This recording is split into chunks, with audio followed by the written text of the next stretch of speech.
Tonight on Sunday Sport, round 3 of the National Football League. It's Kerry and Derry from Tralee. Tyrone travelled to Monaghan today, both still looking for their first win of the campaign. Meanwhile, Tipperary and Kilkenny finally got to meet in the National Hurling League. And with the opening of the Aviva Stadium this year, is the gravy train rolling to a halt for the GAA. Hello and welcome to the programme once again. Well, there's lots to get through over the next hour here on Sunday Sport. Now, we'll also have a report on the meeting of Cork and Galway from down south and on the Fitzgibbon Cup from the west.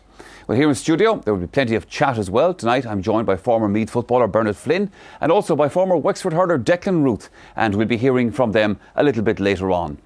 But first though, we're headed to Tralee, where the All-Ireland and defending National League champions Kerry were under pressure to get a result. Well, they'd lost their first 2 games of the campaign to Dublin and Cork, and now relegation issues loomed. Today they face Derry. Marty Morrissey is the commentator.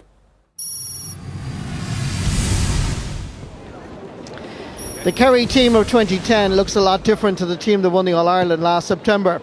Paul Galvin's suspension means further change. David O'Callaghan gets his first start at wing forward, while Tom and Darren O'Sullivan as well as Colm Cooper return for their first appearance this season. At wing back, Adrian O'Connell is a late replacement for the injured Aidan O'Shea.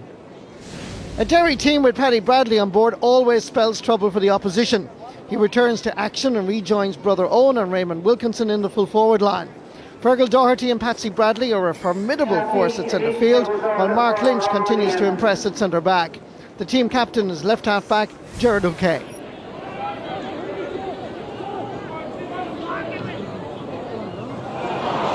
that ball given away, picked up by Aidy McLaughlin. Derry have a little bit of time here and a little bit of space. It's Owen Bradley again. This time it's going to curl, and it's going to curl exactly where Bradley wanted it, over the bar. Good score.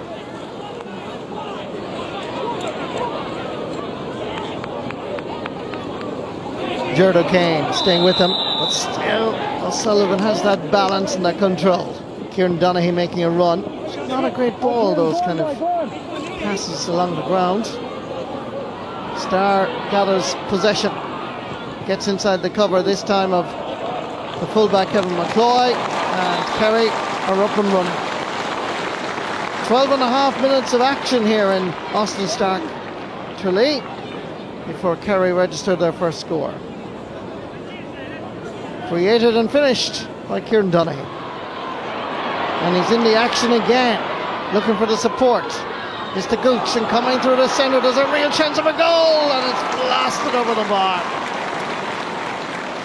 David O'Callaghan coming through the middle, punched down by Scanlon, picked up by O'Callaghan, feeding Micheál Quirk into the space, his clubmate David Moore, both Kieran O'Mahony's boys. Starry is underneath it, it's the Gooch, they're all over the place. Derry, here's Donaghy,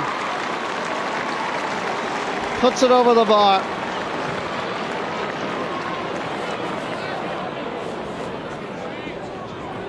Patsy Bradley.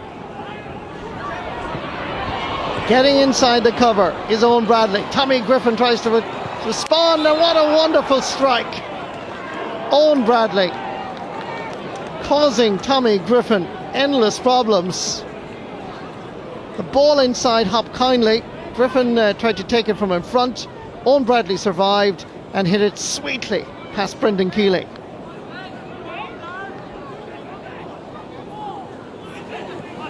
Picked up here by Patsy Bradley. Fergal Doherty aims to the far post in the hopes that it will curl, and that's exactly what it did. Great score by Fergal O'Doherty. Brendan Keeley's kick out comes deep back into his own half of the field. The hesitation means the ball is given away. There's a chance of a goal! Good save by Keeley. He needed the help of the post. Good save by Keeley. Centre back Mark Lynch's pass is not a good one. There's a chance here for Kerry to start their fight back. David Moran, the ball looked like it was going wide, caught in the breeze over the bar.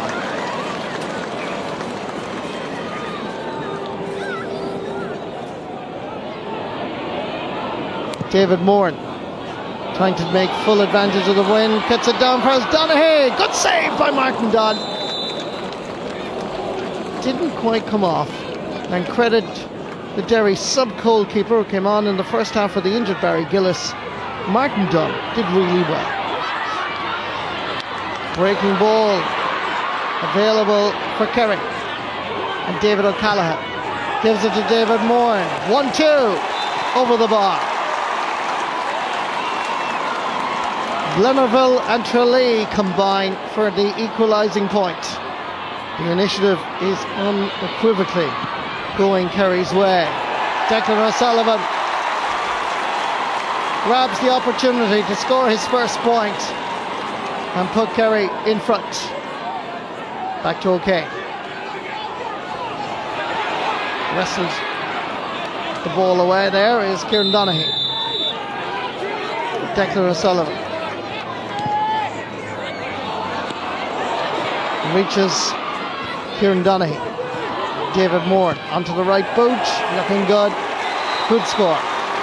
3 points from play for David Moore today.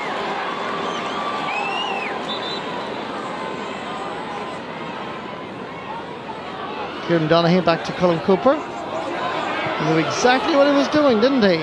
Is the finish as sublime? Yes, it is.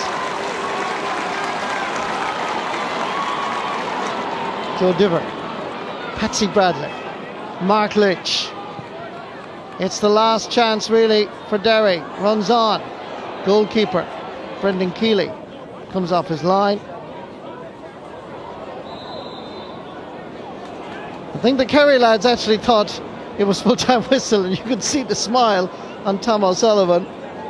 And of course, under the new rules, the ball has to be kicked out over the boundary line, out of bounds, and then the referee has to blow the full-time whistle. But nobody really knows whether it is the full-time whistle.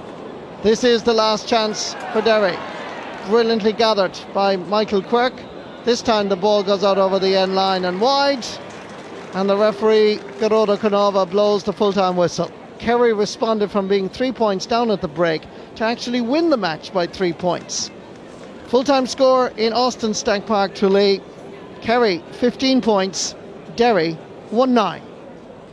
Yeah, a good second half performance by Kerry, turning that game around in Tralee. Bernard Flynn, you know, the thing about it is Kerry had a very busy year last year, obviously, All-Irelands in league and that sort of thing, but they still needed to kind of get back on form today again, because other than that, you know, it would have been a whitewash in the first 3 games. It would. Jack doesn't like to, to lose any game that he plays in. But cobwebs are there. There's no doubt about it. They did enough to win today. They were the better team, in my opinion. It was desperate cold down there. People don't realise that, and a wind played havoc with the game, if you like. Derry opened up very, very well, but Kerry contained them very well against the wind. The wind was huge. But the one thing I'd say, Derry in the first half, the Jekyll and Hyde, very poor in the second half. I think, Kerry would be thrilled with the win. They got a good few guys back. Colin Cooper came back and played well. Kieran Donaghy was excellent. David Moran was a great, addition at centre forward there. But overall, Mark O'Shea coming in, newlywed, didn't look the worst aware. We don't know, maybe give him another few weeks, he might be different. But he shored up the defence brilliant in the second half. Did enough to win. The difference in Derry, 11 wides in the first half to Kerry's 1. That was the difference. The use of the ball with the wind as against it. There was only one team at the end, and that was Kerry. Yeah, you've highlighted some of the wides that Derry had, and it really cost them. As I said, 11 wides in the first half. That's not good enough. You're not going to beat Kerry down in their backyard doing that. We're just going to show some here. Owen again there. That's an awful wide. He played very, very well. We're not picking on him there, if you like, each time there. We're just Brian Mullen there, another bad wide. With a strong win, you've got to be putting these chances away. Owen Bradley again. We're going to see Fergal Doherty here gets a ball just absolutely aimlessly. Owen again there, and that's another very bad wide. That's Fergal's one there again there. They're aimless, absolutely shocking wides. Yeah, and this is the last one. That sums up Owen Bradley. In the second half, Derry were shocking, Michael, and we're not picking on him. He was the one that actually shoved for the ball. Yeah. The other forwards didn't. Apart from his 1-1, there was only one other point scored from the forward line. A lot